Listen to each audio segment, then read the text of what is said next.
Hello friends, Kanha garden में आपका स्वागत है। और कान्हा गार्डन में ढेर सारे प्लांट्स हैं जिनका की प्रोपगेशन भी चलता रहता है और एक से अनेक प्लांट बनते रहते हैं। तो एक से अनेक प्लांट बनाने में बहुत सारे प्लांट्स जो हैं वो मेरे काम आते रहते हैं और उनको मैं 1 से 2, 2 से 4 करती रहती हूँ। तो आज मैं आपको दिखा रही हूँ कि स्नेक प्लांट के कैसे मैं उसको प्रोपगेट करती हूँ और उसको कैसे और बहुत सारे प्लांट्स में बदल देती हूँ। तो ये स्नेक प्लांट है और ये अब कह रहा है कि मेरा पॉट चेंज कर दो। तो यही एक इसका कहने का तरीका है कि वो पॉट चेंज करना चाहता है। जब स्नेक प्लांट का पॉट जो है वो क्रैक हो जाता है और ये ऐसा खुद ही करता है। और देखिए किस तरह से पॉट को तोड़कर साइड से न्यू प्लांट निकल आता है। और इस समय ये प्लांट हमसे कह रहा होता है कि प्लीज़ हमारा पॉट चेंज कर दो। तो इस समय ये प्लांट मुझसे यही कह रहा है कि इसको पॉट चेंज चाहिए। तो पॉट चेंज करने के साथ साथ ही मैं इस प्लांट को कई सारे प्लांट्स में बदल सकती हूँ। तो चलिए आज ऐसा ही मैं करने वाली हूँ। तो मेरे साथ देखिए। इसके लिए मैं सबसे पहले इस प्लांटर से इन प्लांट्स को रिमूव करती हूँ। इस काम को करने के लिए मुझे या तो इस प्लांटर को पूरा तोड़ देना होगा या इसको ज़मीन पर मुझे पलट देना होगा। तो पलट देने से अक्सर प्लांट जो है वो टूट जाते हैं और फिर वो ठीक नहीं हो पाते हैं। तो मैं कोशिश करूँगी इसे थोड़ा सा ऐसे साइड में ऐसे टिल्ट करके और नीचे साइड से ठोक ठोक कर इसको निकालने का। और साइड से ये प्लांट जो न्यू निकल आया है ये भी बाहर आ जाएगा। तो चलिए अब हम काम करते हैं। फ्रेंड्स देखिए, मैंने इस प्लांटर को किस तरह से ज़मीन पर लिटा दिया है। ये प्लांटर टूटा हुआ है और इसको और तोड़ देने में कोई परेशानी मुझे नहीं है। तो इसको मैं धीरे धीरे पूरी तरह से ब्रेक कर दूँगी। ये देखिए, पूरी तरह से ब्रेक करने के बाद ये प्लांट आराम से इससे निकल आएगा। तो मैं इसे पूरी तरह से तोड़ रही हूँ।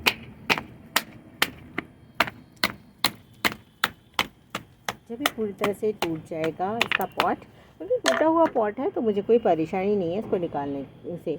अगर ये पॉट पूरा टूटा नहीं होता और फिर किसी प्लांट को निकालना है तब हम उसको ज़मीन में पलट करके निकाल दें। कि ठोक ठोक कर मैंने इसको इस तरह से पूरा ही तोड़ लिया है। अब मैं इस प्लांट को पूरा इससे खींचूँगी तो ये इस प्लांट से बाहर आ जाएगा। प्लांट अब मैं उठाऊंगी तो ये पूरा बाहर आ जाएगा। ये देखिए किस तरह से ये बाहर निकल आया है। और ये हमेशा रूट बाउंड हो जाते हैं स्नेक प्लांट्स, तो इजीली फिर ये बाहर निकल आते हैं। तो इस टूटे पॉट से ये प्लांट पूरा बाहर आ गया है। और इस प्रोसेस में इसका एक ये लीव्स की इसका एक पत्ता मुझसे टूट गया। तो ऐसा होता ही है, थोड़ा बहुत नुकसान तो हो ही जाता है जब हम कोई पॉट को चेंज करते हैं। तो आज मैं पॉट चेंज के साथ साथ आपको उसका प्रोपगेशन भी दिखा रही हूँ कि किस तरह से मैं इसे और बहुत सारे प्लांट बना लूँगी। तो इस कोशिश में कई बार कुछ प्लांट डैमेज भी हो जाते हैं और कुछ की रूट्स कट जाती हैं। तो कोशिश ये करनी है कि ज़्यादा रूट्स ना कटें। पर ये स्नेक प्लांट्स है और ये थोड़े से ऐसे प्लांट होते हैं जिनकी की रूट्स अगर कट भी गई तो भी कोई परेशानी नहीं है। आप इसको लगा दीजिए न्यू मिट्टी में, न्यू सॉइल में, और उसके बाद कुछ दिन तक इसमें वाटरिंग ज़्यादा नहीं करनी है।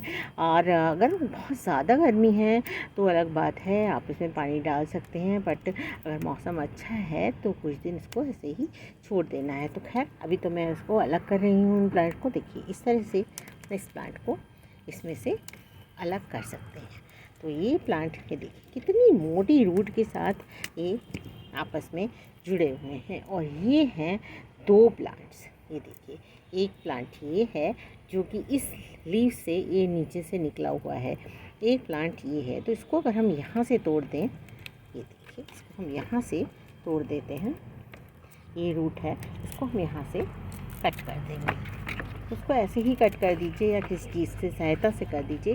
तो मैंने ऐसे ही हाथ से इसको तोड़ दिया। तो अब ये बन गया है न्यू प्लांट। तो ये 2 प्लांट हैं, चाहे तो उसे 2 पॉट्स में लगाइए, एक को अलग लगाइए, दूसरे को इस वाले को अलग लगाइए, चाहे तो इसको दोनों को एक ही प्लांट में लगा सकते हैं। तो ये वाला जो स्नेक प्लांट है देख रहे होंगे, ये येलो लाइंस हैं इसमें कॉर्नर में नीचे से। तो इनको अगर आप लीफ से लगाते हैं तो लीफ से लगाने से, लीफ कटिंग जैसे मैंने पहले बताया कि लीफ से प्रोपगेशन होता है स्नेक प्लांट का, तब एक नॉर्मल स्नेक प्लांट जैसा बीच में आपको डिज़ाइन दिख रहा होगा ऐसा ही निकलता है, येलो लाइन नहीं आती है नॉर्मली। अगर आपको येलो लाइन भी चाहिए तो आपको इसी तरह से जैसे मैंने प्रोपगेट करने की कोशिश करी है ऐसे ही आपको बाय रूट डिवीज़न ही प्रोपगेट करना होगा, और इस तरह से विद रूट ही आपको नई सॉइल में लगा देना होगा। तो नई सॉइल के लिए आप कोई भी गमला चूज़ करिए, उसमें नीचे पत्थर लगाइए और एक सकलेंट वाली सॉइल जो कि थोड़ी भुरभुरी मिट्टी होती है, हम सकलेंट्स के लिए या हम कैक्टस के लिए जैसी मिट्टी चाहते हैं वैसी मिट्टी हमें बनानी है, जिससे कि पानी अच्छी तरह से निकल जाए। पॉट में अच्छे से ड्रेनेज होल्स होने चाहिए, उसमें हम स्नेक प्लांट को लगा सकते हैं। तो इस तरह से एक से अनेक स्नेक प्लांट्स हम बना सकते हैं और बहुत सारे पॉट्स हम तैयार कर सकते हैं। तो ऐसा ही मैं भी करने वाली हूँ। कुछ स्नेक प्लांट जो कि बहुत ही रेयर वैरायटी के होते हैं उनको ऐसे ही प्रोपोगेट करते हैं, otherwise leaf by leaf cutting ही भी ये आराम से प्रोपोगेट हो जाता है। फ्रेंड्स देखिए, इस तरह से मैंने कितने सारे प्लांट्स को अलग अलग कर लिया है। ये देखिए, ये एक अलग प्लांट है और ये अलग प्लांट है, और भी दो अलग अलग ये प्लांट्स मैंने कर लिए हैं उस पुराने प्लांटर से जो कि टूट गया था। और इसके अलावा अभी कुछ प्लांट ऐसे ही लगे हुए हैं और इनको भी मैं नीचे से मिट्टी रिमूव करके इसको भी एक न्यू पॉट में लगा दूंगी। तो इस तरह से स्नेक प्लांट्स को एक से अनेक प्लांट्स में कन्वर्ट कर सकते हैं और बहुत सारे स्नेक प्लांट्स आप बना सकते हैं। आप चाहें तो जैसे मैंने पहले बताया कि कुछ लीव्स जो कि आपकी ख़राब हो जाती हैं और हट जाती हैं, निकल जाती हैं या आपको तोड़नी पड़ती हैं, उनको भी कई भागों में काट कर और उनको भी आप मिट्टी में लगाकर उनसे भी स्नेक प्लांट्स को प्रोपगेट कर सकते हैं। तो बाय रूट डिवीज़न आपको अगर स्नेक प्लांट डिवाइड करना है तो आपको वही स्नेक प्लांट मिलेगा, वही वैरायटी मिलेगी जो कि आपने अपने गार्डन में लगाई है। अदरवाइज़ प्लेन वाली सिंपल स्नेक प्लांट निकल के आता है साइड से। तो स्नेक प्लांट्स को इस तरह से आप डिवाइड करिए और बहुत सारे स्नेक प्लांट अपने गार्डन में लगाइए। एक खूबसूरत दिखने वाला फ्लावरिंग प्लांट है जो कि फ्लावरिंग करता है तो और भी खूबसूरत लगता है। लो लाइट कंडीशन में भी ये चल जाता है और ब्राइट इनडायरेक्ट लाइट में ये बहुत आराम से चलता है। तो ब्राइट इनडायरेक्ट लाइट वाला प्लेस का चुनाव करिए और प्लांट को लगाइए, एक से अनेक प्लांट बनाइए। कान्हा गार्डन देखते रहिए ऐसे ही बहुत सारी इन्फॉर्मेटिव वीडियोस के लिए, और कान्हा गार्डन को सब्सक्राइब करना ना भूलिए। Thank you friends, thank you for watching.